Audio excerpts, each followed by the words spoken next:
Show बहुत ज़्यादा biased है।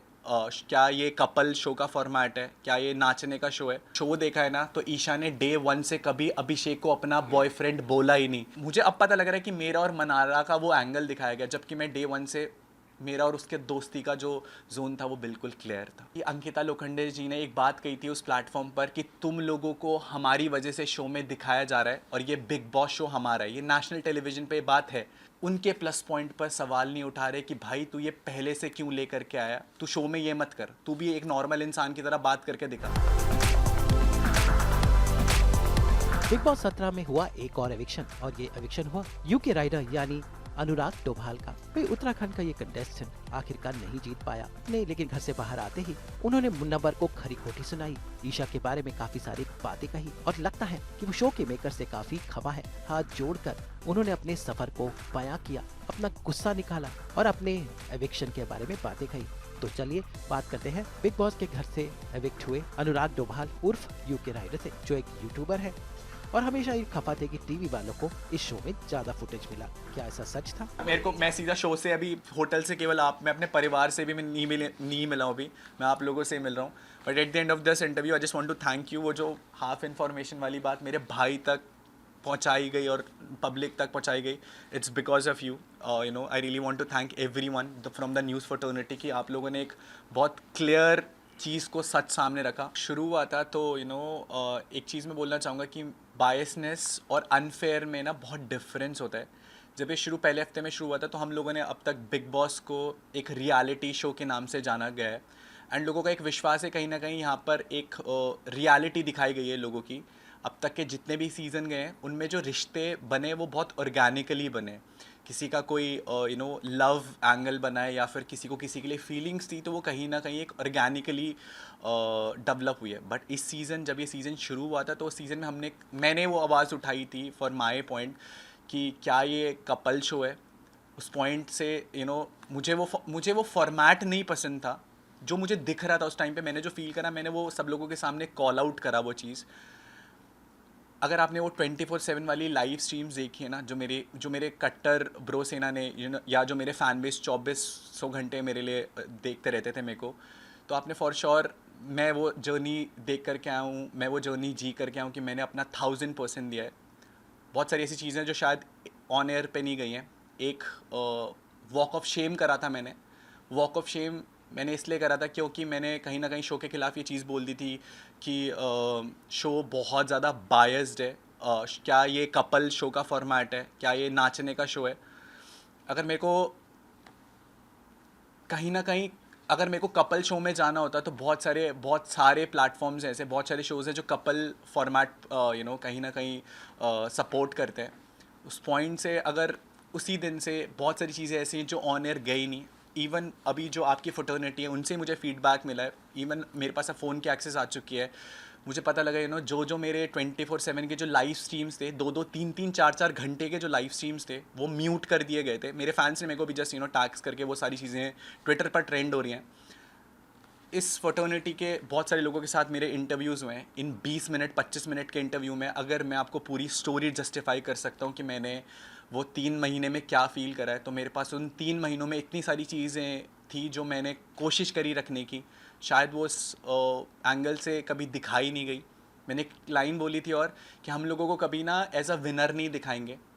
उस पूरे बिग बॉस के सीज़न में ये सबके सामने प्रूफ है कि आप वो सीज़न उठा के देख सकते हैं। केवल एक एक्टिविटी थी, आपको याद होगा जब यूट्यूब वर्सेस सेलिब्रिटी वाला एक एक्टिविटी हुआ था जिसमें मैंने ईशा के खिलाफ एक टास्क परफॉर्म करा था। एक वो एक्टिविटी और एक 31 दिसंबर 2023 की एक्टिविटी जहां पर मेरे को जस्ट चिल में बुला करके एक एक्टिविटी करवाई थी। मेरे पूरे सीज़न में उस बिग बॉस की तरफ से मेरे को केवल 2 बारी बुलाया गया था परफॉर्म करने के लिए, जहाँ पहला मेरा परफॉर्मेंस था इंडिविजुअल लेवल पे। मेरे को जितना परफॉर्म करना आता था मैंने परफॉर्म किया एंड आई वन। अगर आपको परफॉर्म करने का मौका ही ना दिया जाए तो आप अपनी काबिलियत कैसे साबित करोगे? आज शायद 108 कैमरा मौजूद नहीं है, बट फिर भी ये 108 कैमराज उस शो के अंदर मेरी वो रियलिटी नहीं जस्टिफाई करा पाए जो इतने कैमराज इस शो के अंदर है, जो एक रियल पॉइंट ऑफ व्यू दिखा पा रहे हैं। शो के अंदर एक बहुत मेन चीज़ थी जो चली थी, जो पॉइंट ऑफ व्यू को लेकर के चली थी। आज की डेट पे सब लोग इस चीज़ को एग्री करेंगे यार कि शो कहीं ना कहीं बायस था। शो ने कहीं ना कहीं उन्हीं लोगों का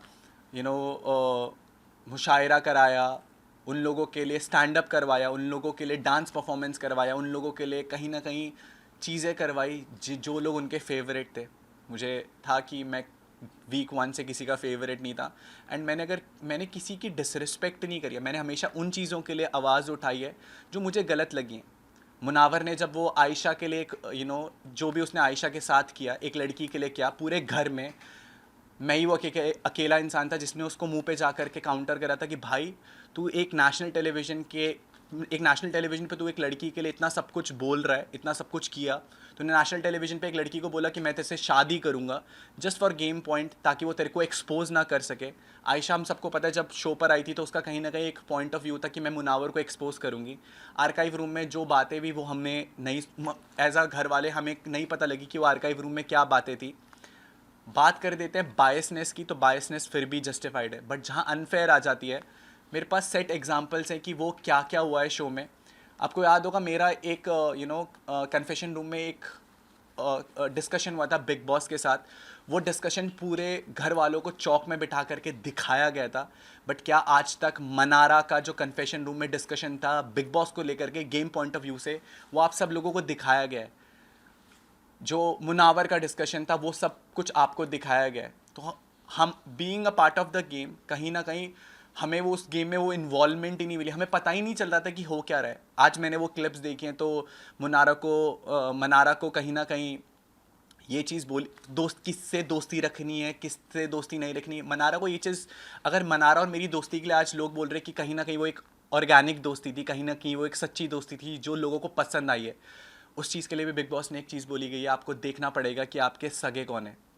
मेरे पास ऐसे लाखों एग्जाम्पल्स हैं जहाँ पर कॉर्नर साइड लाइन करने की कोशिश करी गई। क्या आपको लगता है कि मैंने वो 3 महीने कुछ नहीं बोला होगा या मैंने कुछ भी परफॉर्म नहीं करा होगा? मैंने हर एक चीज़ परफॉर्म करी है।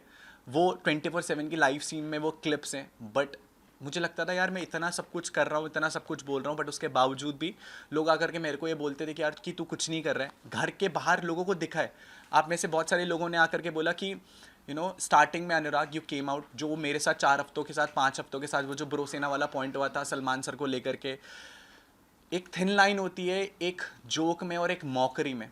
मैं उस शो पर जब पहुंचा था ना, तो मुझे उस शो ने बाबू भैया, मेरा असली नाम अनुराग डोभाल है, बट मुझे उस शो ने बाबू भैया नहीं बनाया था, मुझे मेरी ब्रो सेना ने, मेरी कम्युनिटी ने मुझे वहाँ तक पहुँचाया था। और मुझे अगर उस प्लेटफॉर्म पे लगा कि वो मॉकरी हो रही है, तो मैंने बहुत रिस्पेक्टफुली ये चीज़ सबके सामने रखी कि बिग बॉस प्लीज़, आपको गेम के रिगार्डिंग कोई भी फीडबैक देना है वो आप मुझे दे सकते हैं, बट अगर आप मेरी ब्रो सेना को लेकर के उनकी मॉकरी करेंगे तो वो मुझे बहुत हम्बली नहीं पसंद। और मैंने हाथ जोड़ करके ये कन्फेशन रूम में बोला भी था बिग बॉस को, बट उसके बावजूद व्हाट आई फील लाइक कि बायसनेस में और फेवरेटिज्म में और अनफेयर होने में एक बहुत बड़ा डिफरेंस था, जिसके कारण जो ये मैं आज अगर आपके सामने इंटरव्यू दे रहा हूँ ना, मैं इतना डंके की चोट पे बोल सकता हूँ कि जनता इतना प्यार करती है कि कभी बिग बॉस को ये पता था कि मैं कभी उससे बाहर नहीं आने वाला हूँ। तो ये पहला षड्यंत्र जो रचा गया था वो ईशा के वाले टास्क वाले टाइम रखा गया था। उस चीज़ के लिए भी मैं आपको जस्टिफाई कर सकता हूँ। जब आपको याद होगा जब मैंने वो बोल फोड़ा था, इमोशनली मैं बहुत हाई था उस टाइम पर, क्योंकि किसी ने मेरी बहन के बारे में कुछ चीज़ बोली थी, मैंने किसी का गला पकड़ लिया। मैं रियल लाइफ में शायद वो इंसान नहीं हूँ कि जो इतना इमोशनली हाई हो जाए, क्योंकि मुझे पता है मैं उस चीज़ को बहुत ईजीली तरीके से डिफेंड कर सकता हूँ। बट जब नेशनल टेलीविज़न पे कोई ये सारी चीज़ें करेगा तो मैं चुप रहने वाला नहीं था। My whole point of saying is that कि अनफेयर हुआ, प्लान्ड एविक्शन था, मेरे को निकाला गया। उस टाइम जब ईशा ने वो डिसीजन फ्लिप कर दिया तो वो बिग बॉस की जो चाल थी वो पूरी नहीं हो पाई। बट सेकेंड टाइम मैं भी नहीं जीत पाया और मैं हार करके बाहर आ गया। पता है आपको, जब मैं शो में जा रहा था तो बहुत सारे लोगों के नाम आए थे कि यार ये लोग भी जा रहे हैं, ये लोग भी, ऐसा होगा वैसा होगा। उस टाइम हम लोग को, मेरे को कॉन्ट्रैक्ट के साथ, मैं जिस कंपनी के साथ ये कॉन्ट्रैक्ट कर रहा था, जिस चैनल के साथ मेरा वो शो था, मेरे को वहाँ से कुछ ये फीडबैक नहीं था। और मैं पॉइंट ऑफ व्यू किस पे भरोसा करूंगा? जिस चैनल के साथ मैं एसोसिएट होने जा रहा हूँ। अगर मैं आपके साथ काम करूंगा तो मैं आपकी बात पे विश्वास करूंगा। इस इंडस्ट्री में रोज़ ऐसी अफवाहें उड़ती हैं जिन पे शायद हम लोग विश्वास कर सकते हैं और नहीं कर सकते। जब कॉन्ट्रैक्ट साइन करते हैं ना मैम, तो उसमें एक एनडीए भी रहता है। तो जिसके साथ भी वो कॉन्ट्रैक्ट, आपको ये चीज़ें इसलिए पता है क्योंकि आप बाहर थे। मेरे को ये चीज़ें नहीं पता थी क्योंकि मैं बिल्कुल, मैं मेरे पास कॉन्ट्रैक्ट भी है, but honestly to be very honest, जिस चैनल के साथ मैं वो काम कर रहा था, मैंने उनसे पूछा भी था तो दे डिडंट आंसर मी। मैं जिसके साथ काम करूंगा और मैं उनसे भी वो क्वेश्चन पूछूंगा और वो मेरे को मना कर देंगे, तो मेरे को आइडिया नहीं था डे एंड तक कि हाँ, मुझे पता था कि कुछ कपल्स आ रहे हैं, बट ये चीज़ को मैं जस्टिफाई करना चाहूँगा। स्टार्टिंग में मैंने चीज़ बोली थी कपल शो है। इस बारी के बिग बॉस सीजन 17 में शुरू से एंड तक लेकर के लोगों के कपल्स ही घसीटे गए हैं। चाहे वो ईशा हो, चाहे वो मुनावर हो, चाहे वो आयशा हो। कहीं ना कहीं शो में मुनावर और मनारा का भी एक एंगल दिखाने की कोशिश करी गई थी। इवन मुझे बाहर आकर के पता लगा कि मेरा और मनारा का भी कुछ ना कुछ एक स्टार्टिंग में एक एंगल दिखाने की कोशिश करी थी, जबकि मैंने डे 1 पे चीज़ बोली थी कि मैं कमिटेड हूँ। वो दिखाया या नहीं दिखाया, बट मैंने बोला था कि मेरी गर्लफ्रेंड बाहर है। वो न्यूज़ भी बहुत बाद में अभी के हिसाब से मुझे पता है कि वो बहुत लेट टाइम लाइन में आई थी। वो पता है कब बाहर आई थी? जब भारती जी शो में आई थी, तो भारती जी ने एक बोला था बाहर उम्मीद है, तो शायद वो तब जस्टिफाई हुई थी। कहीं ना कहीं देर मुझे अब पता लग रहा है कि मेरा और मनारा का वो एंगल दिखाया गया, जबकि मैं डे 1 से मेरा और उसके दोस्ती का जो जोन था वो बिल्कुल क्लियर था। जब मैंने वो कम्युनिटी वाली बात कही थी ना, तो आपको ये बात भी याद होगी कि अंकिता लोखंडे जी ने एक बात कही थी उस प्लेटफॉर्म पर कि तुम लोगों को हमारी वजह से शो में दिखाया जा रहा है और ये बिग बॉस शो हमारा है। ये नेशनल टेलीविज़न पे बात है। अगर मैं कम्युनिटी की बात करूँ तो मेरे लिए पहला एक्सपीरियंस है कि मैं टीवी इंडस्ट्री में कोई शो कर रहा हूँ। ये मेरा पहला शो था। मैं अगर एक दूसरी दुनिया से एक दूसरी दुनिया में आया हूँ, एंड अगर मैं उस दुनिया में जा कर के बहुत कुछ नया एक्सपीरियंस करने गया हूँ और आप ये बोलोगे कि हट यार, तू यहाँ के लिए तू यहाँ पर आया तो तू हमारी वजह से दिख रहा है, बहुत हर्टफुल फील होता है। बहुत बुरा लगता है यार कि मैं भी अपनी दुनिया में कुछ ना कुछ कमा के तो आया हूँ, तभी मुझे मेरी दुनिया से यहाँ पर बुलाया गया है। टॉकिंग अबाउट कम्युनिटी, मैंने ये चीज़ बोला था कि हम लोग यहाँ पर पहुँचे। मैंने स्पेसिफिकली ये इंटरनेट होगा वीडियोस में कि मैं यहाँ पर अपनी मेहनत पे पहुँचा, अपने दम पर पहुँचा हूँ। एंड जब आप एक कम्युनिटी को, अपनी कम्युनिटी का मैंने एक स्टैंड लिया हमेशा, अपना स्टैंड लिया हमेशा। उस कम्युनिटी, वो बोलते हैं ना कि अच्छे बुरे लोग हर जगह होते हैं। जो अच्छे लोग थे एल्विश भाई, उन्होंने आज भी मेरा साथ दिया। आप ही लोगों ने मुझे चीज़ बताई है, अच्छे बुरे लोग हर जगह रहेंगे। आपको गिराने वाले लोग बहुत जगह रहेंगे। जब आप अच्छा कर रहे होगे ना ज़िंदगी में, तो आपको अप्रिशिएट करने वाले लोग बहुत कम आएंगे। बट जब आप गिर रहे होगे ना ज़िंदगी में, तो 10 लोग और उठ करके आएंगे आपको नीचा दिखाने के लिए कि तू गिर रहा है, ले मैं वो 11वां इंसान बनता हूँ जो तुझे तेरी जगह दिखा रहा है। बट फॉर मी, मेरे लिए मेरी जगह मुझे पता थी। और मेरी कम्युनिटी यूट्यूब है, और वो भाईचारा दिखाए कि जब इंसान का बुरा वक्त चल रहा होता है ना, तो सब उस पर उंगली उठा रहे होते हैं। जब मैं बीच में उस जोकर वाले फेस से गया, मैंने वो मीम्स देखे। आज पूरा भारत, कोई भी मेरे को आकर के बोल रहा है भाई तू अच्छा खेला, बट बीच पे कहीं ना कहीं वो जोकर को लेकर के लोग मेरे पे मीम उठाते थे कि भाई क्या बोल रहा है, ये शो बायस्ड है। आज इस चीज़ से लोग अग्री कर रहे हैं। फ़र्क केवल वक्त का पड़ता है।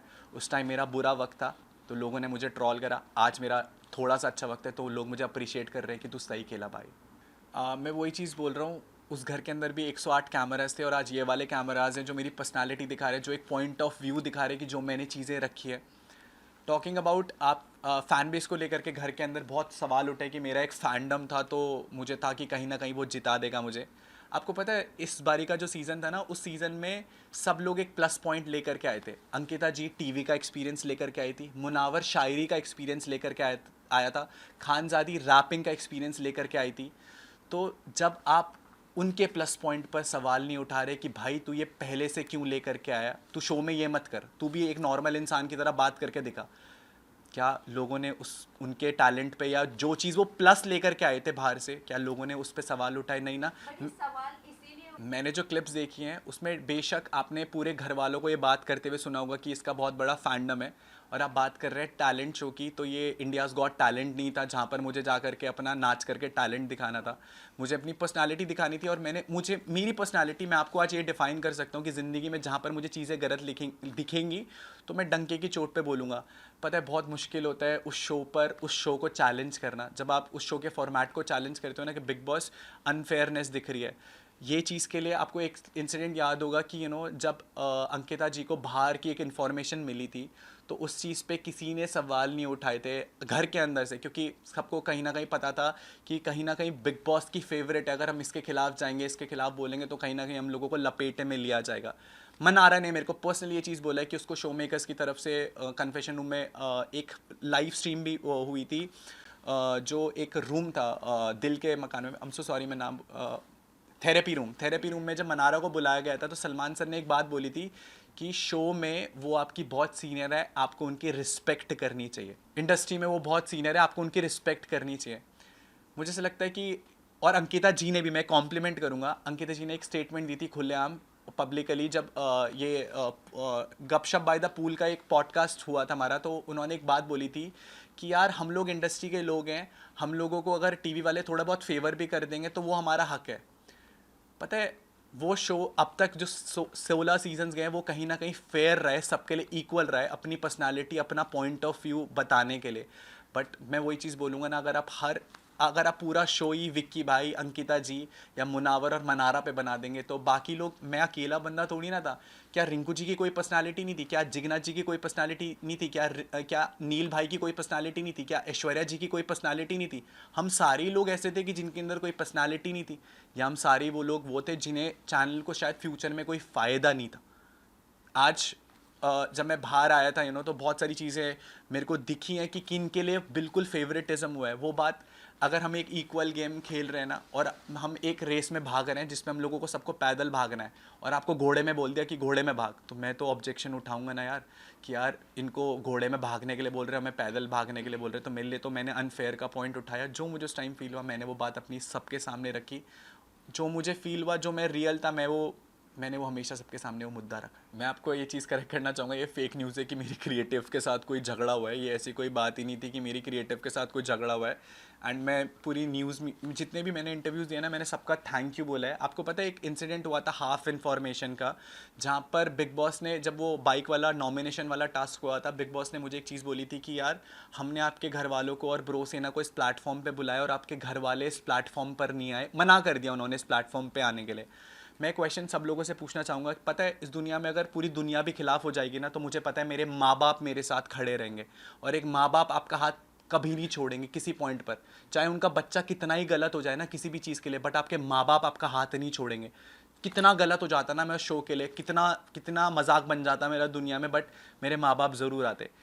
ये चीज़ मैं पूरी फ्रेटर्निटी को थैंक यू बोलना चाहूँगा। आप में से कई लोगों ने मेरे भाई को रीच आउट करके ये चीज़ सच्चाई रखी। एक ऑडियो कॉल भी शायद वायरल हुआ था कि जहाँ पर ये बात हुई थी कि उन्होंने कभी ये बोला ही नहीं था कि आप इस शो पर आओ, आपको बस ये था कि आप हमसे बात करो, हम वो वीडियो फुटेज लेंगे। एंड मैं किस किस सिचुएशन से गया हूँ अंदर, जब मेरे को ये चीज़ पता लगी है कि मेरे घर वाले शो पर नहीं आए। पूरे सीज़न में लोगों ने मुझे चिढ़ाया है कि तेरे घर वाले, तेरे मम्मी पापा इस शो पर नहीं आए। आप समझ सकते हो मैं क्या गेम दिखाता, जहाँ पर मैंने शो के अंदर कभी ये चीज़ शेयर नहीं करी कि मेरे पापा को 2 बारी ब्रेन स्ट्रोक था, मैं दुबई था, मेरे मम्मा का ऊपर वाले जॉ का ऑपरेशन हुआ था। मेरे घर वालों ने ये बात मुझे इसलिए नहीं बताई थी क्योंकि मैं दुबई कुछ काम से गया था। वो ये बात इसलिए नहीं मुझे बताना चाहते थे कि उन्हें लगता था कि अगर वो ये बात मुझे बताएंगे तो कहीं ना कहीं मेरे को मेरे काम में डिस्ट्रैक्शन होगी। मेरे थॉट प्रोसेस में ये था कि यार मेरे माँ बाप शायद इसलिए नहीं आए क्योंकि मेरे माँ बाप की तबीयत ख़राब है। आपको पता है मुनावर स्टैंड अप कॉमेडियन है, राइट? एंड एक थिन लाइन होती है बिटवीन एंटरटेनमेंट एंड मॉकरी। मैं वही चीज़ बोलता हूँ, जब आपको जिन सेंटिमेंट्स पे भरोसा होता है, जिस बिलीफ पे भरोसा होता है, अगर आप उस चीज़ का मजाक होते हुए सुनते हो ना कि यार इस चीज़ का मजाक उड़ाया जा रहा है, मैं वो एक इंसान हूँ कि मैं वो सेंटिमेंट्स नहीं खो सकता। मेरे लिए गेम शो इंपॉर्टेंट होता ना, तो मैं उससे जाकर के दोस्ती कर लेता, मैं बिग बॉस का मेकर्स का फेवरेट बन जाता, और अल्टीमेटली मैं आपको ना अंदर ही दिखता भी और लोग मेरी वाहवाही कर रहे होते। बट फॉर मी मुझे ऐसा लगता है कि अगर कोई आपके सेंटिमेंट या बिलीफ को हर्ट करे ना, तो उसे ज़िंदगी भर माफ़ मत करो। That was the only point कि मैं उसके साथ डे वन से ऑपोजिट था, कि मैं वही बोला कि एक अच्छा आर्टिस्ट हो सकता है बट वो एक अच्छा इंसान नहीं हो सकता। तो this was the only point, मैं उससे अलग था फ्रॉम डे वन। घर के बाहर से ही चीज़ बता रहा हूँ ना, जो उसका स्टैंड अप वायरल हुआ था, जिसने वो सेंटिमेंट हर्ट करने वाला था, वो घर के बाहर से ही मुझे पता था। तो मैं इसी एक रीज़न था जिससे मेरे को वो पसंद नहीं था बिल्कुल भी। कहावत बोलते थे घर वाले हमें बचपन में कि अच्छी संगत बनाओ, उसका मतलब पता है बहुत बाद में समझ में आता है। दोस्त ऐसे बनाओ जो आपके सही में आपको सही बता सके और जो आपके गलत में आपको गलत बता सके। मैं और मेरा और मनारा वो फ्रेंडशिप वाला जोन रहा है और हमेशा हम लोगों ने एक दूसरे को सपोर्ट करा है। हम दोनों एक दूसरे से लड़े भी हैं। दोस्त वही हैं जो आपको जब आप गलत जा रहे हो ना, जब मुझे दिख रहा था कि कहीं ना कहीं मुनावर के जो वो प्रेम जाल जो वो ऑलरेडी लड़कियों के साथ करता हुआ आया है पूरे सीज़न, पिछले शोज़ में भी हम लोगों ने कहीं ना कहीं देखा कि ये कार्ड खेला गया था। पहले आयशा का नाम कहीं ना कहीं उसने शो में लिया, फिर उसके बाद नाजिला के साथ वो फ्लिप हुआ, और उसके बाद जब मनारा के साथ ये चीज़ें हो रही थी तो मैंने उसे आगाह करा था कि भाई ये चीज़ हो रही है तेरे साथ, तो बी अवेयर ऑफ दैट। तो दोस्ती में खटपट रहती है, बट असली दोस्त वही होते हैं जो आपको गलती पे बता सके कि भाई तू यहाँ पर गलत है, संभल जा। ना कहीं हम लोगों को, मैं वही बोला ना, जहाँ पर वो गलत, आपने वो एपिसोड देखा जहाँ पर मैंने मनारा को नॉमिनेट करा है। अगर मेरा कोई पर्सनल रीज़न होता ना नॉमिनेट करने का, तो मैंने उस नॉमिनेशन में ये बोला, मनारा मुझे तो पहले सेल्फ इंडिविजुअल ओपिनियन रखते हुए दिखाई देती थी, बट आज की डेट पे मुझे लगता है तू मुनावर में इन्वॉल्व हो चुकी है कहीं ना कहीं। और मैंने बोली भी लाइन कि मुनावर तेरी वजह से गेम में लॉस्ट है। तो जहाँ पर वो गेम में गलत जा रही थी, मैंने गेम पॉइंट ऑफ व्यू से उसे नॉमिनेट करा और मैंने उसे बताया कि तू यहाँ पर गलत जा रही है। शो देखा है ना, तो ईशा ने डे 1 से कभी अभिषेक को अपना बॉयफ्रेंड बोला ही नहीं। उसने मैं कंप्लीट कर लेता हूँ। वो हमेशा से डे 1 से क्लियर थी कि ये मेरा एक्स बॉयफ्रेंड है। मुनावर नेशनल टेलीविज़न पे बोल के आया था कि नाजिला मेरी करंट गर्लफ्रेंड है। आपने ये भी देखा होगा कि जब आयशा अंदर आई थी तो मुनावर ने 2 दिन तक ये गाना गाया है घर में कि नाजिला बाहर मेरी गर्लफ्रेंड है। एंड यार उसके लिए मैं शो को छोड़ करके जाना चाहता हूँ। वो मेरे बारे में क्या फ़ील कर रही होगी। तीसरे दिन मुनावर उस छज्जे के नीचे आयशा के साथ तोता उड़ मैना उड़ खेल रहा था। और नेशनल टेलीविज़न पे अगर एक लड़का एक लड़की को ये बोलते कि मुझे तुझसे शादी करनी है, तो हलाल का मीनिंग याद है आपको, आयशा ने ये बोला था कि हमारे उसमें ये शादी ही यूज़ होता है, राइट? मैं शादी निकाह के लिए बोला है। अगर नेशनल टेलीविज़न पर कोई आपको गेम पॉइंट के लिए केवल ये बोले कि मेरे को तेरे से निगाह करना है क्योंकि उसे डर है, क्योंकि आयशा ने एक लाइन बोली थी कि मेरे पास इसके ऐसे ऐसे राज हैं, ऐसी चीज़ें हैं कि अगर वो मैं नेशनल टेलीविज़न पे खोलूँगी तो ये कहीं ना कहीं इसकी धज्जियाँ उड़ जाएंगी। तो उस पॉइंट को बचाने के लिए अगर कोई एक लड़का नेशनल टेलीविज़न में केवल एक लड़की को ये चीज़ों के दिलासे दे रहा है, ये चीज़ें बोल रहा है, and coming it from a girl, आपको पता है उस लड़की पे मैंने उस लड़की को अपनी गोदी में उठा करके मेडिकल रूम तक पहुँचाया। तो बिल्कुल इस पॉइंट पर बात करना चाहता हूँ। जब ईशा इस घर में आई, जब ईशा उस घर में आई थी ना, तो सब मुनावर ही वो इंसान था जिसने ईशा का शायरी में मजाक उड़ाया था कि आएगा आएगा आएगी आएगी, जो भी चल रहा था चीज़ों को लेकर के, जबकि उसे अंदर से पता था कि यार मेरा भी कहीं ना कहीं ये चीज़ बाहर चल रहा है। हम लोग उस सोसाइटी में जहाँ पर एक लड़की जब ये सारी चीज़ें करती है ना, तो हम उस लड़की को ब्लेम गेम करना शुरू कर देते हैं कि यार एक लड़की ने ये चीज़ करी है तो ये कैसी लड़की है, ये सोसाइटी में क्या इमेज कर रही है, एक इतने लड़कों को साथ डेट कर रही है। मैं यही पॉइंट, ये चीज़ आपने प्रूव कर दी है। बट जब वो एक लड़की ऐसा कुछ करती है ना, तो उसे कैरेक्टर लेस घोषित कर दिया जाता है नेशनल टेलीविज़न पे। बट जब लड़का ये चीज़ कर रहा होता है ना, तो उसे स्टड घोषित कर दिया जाता है कि भाई तू 4 गर्लफ्रेंड भी रखेगा ना तो तेरी मर्जी है। उस लड़की लाइक उस तो जब आयशा आई थी ना और सलमान सर ने उस वीकेंड के वार पे सब लोगों से बात पूछी थी, तो उसमें मेरा नाम भी था और मैंने उस पूरे उसमें ये बोला था कि ये लड़की फेम के लिए आई है, ये अपॉर्चुनिटी कंज्यूम करने है। तो आपका पॉइंट मैंने ही प्रूव मैंने उस टाइम भी यही स्टैंड लिया था कि अगर उस लड़की को एक अपॉर्चुनिटी मिली टू गेट अ ऑडियंस तो उसने वो चीज़ करी। बट वो ये चीज़ कहाँ शो के खिलाफ चली गई कि वो बाहर से तो पूरा ढिंडोरा पीट के आई थी कि मैं इसे नेशनल टेलीविज़न पे एक्सपोज कर दूंगी। मेरी और आयशा के साथ ये कॉन्वर्सेशन हुई है पूरी। मैंने कहा तू यहाँ पर करने के आई है, तू 10 दिन तक लॉस्ट घूम रही है, अगर तू उसके साथ एक्सपोज कर, दोनों की गलती है, इक्वल गलती है। तो मैंने वो फेम वाली चीज़ आयशा के लिए हाथ खड़ा उठाया था। जो चीज़ सही थी मैंने उसके लिए बोला, मैंने कहा हाँ सर ये फेम के लिए कहीं ना कहीं पॉइंट रहा है ना कि मेरे को भी एक एक्सपोजर मिलेगा। But at the same time हम केवल लड़की को ही ब्लेम नहीं कर सकते। अगर एक लड़का भी एक लड़की के इमोशंस के साथ इतना ड्रास्टिकली और निकाह राइट, हाँ हलाल के लिए बोलेगा तो कहीं ना कहीं उस लड़की को भी एक्सपेक्टेशंस रहेंगी। मैं भी कहीं ना कहीं गुस्से में बोलूँगा वो चीज़। आप समझ रहे हो, मैं उस मेंटल स्टेट पे था जहाँ पर मेरे को ऐसा था यार सब कुछ ख़त्म हो चुका है दुनिया में, मेरे माँ बाप ही मेरे लिए नहीं आ रहे हैं। आप जब उस इमोशनल स्टेट से उस घर के अंदर वो चीज़ें जाएंगे ना, तो मैं भी गाली देता, मैं भी ये बोलता यार आपको पता है ना कि इस दुनिया में माँ बाप के अलावा कोई सगा नहीं है इस दुनिया में। जब आपको ऐसा लगता है ना कि उन्होंने आपका साथ छोड़ दिया तो फिर कुछ कोई उम्मीद नहीं रहती उस घर में। बाहर तो फिर भी मैं झेल लेता, उस घर में तो मेरे पास कोई पॉइंट ऑफ कॉन्टैक्ट था ही नहीं। But really wanted to thank you everyone, सब लोगों ने साथ दिया, शुक्रिया।